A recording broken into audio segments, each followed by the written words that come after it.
அவர் பார்த்துட்டு வாழையை பார்த்துட்டு கட்டி பிடிச்சிட்டு போகிறாரு. அவர் போனதுக்கப்புறம் நான் கதவை பூட்டிட்டு கொட்டுக்காளி பார்த்தேன். ரொம்ப என்ன சொல்கிறது, ரொம்ப பெருமையாக இருக்குது, சந்தோஷமாக இருக்குது. கொட்டுக்காளியை மறந்துட்டு அவரை என்னை கட்டி பிடிச்சதும், நான் வாழையை மறந்துட்டு அவரை கட்டி பிடிச்சதும் ரொம்ப ஒரு முக்கியமான வேலையாக நான் பார்க்குறேன், முக்கியமான விஷயமா பார்க்குறேன். ஏன்னா அவருக்கு அவ்வளோ ப்ரொமோஷன் வேலைகள் இருக்குது.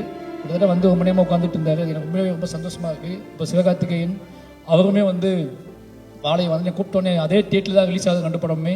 அவர் எனக்கு ப்ரொமோட் பண்ணி கொடுத்துருக்காரு, எனக்கு பேசி கொடுத்துருக்காரு.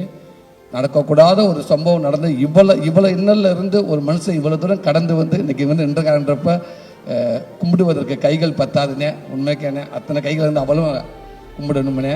எவ்வளோ கஷ்டம் தாண்டி வந்திருக்கீங்க. ரொம்ப பெருமையாக இருக்குங்க, ரொம்ப சந்தோஷமாக இருக்குதுங்க. தம்பிகளாக தமிழ் சினிமாவுக்கு அற்புதமான ஒரு நடிகரை கொடுத்துட்டாரு அண்ணன். அந்த செல்ல குட்டிகளுக்கு, கட்டி பெத்தார்களுக்கு, தங்க பெத்தார்களுக்கு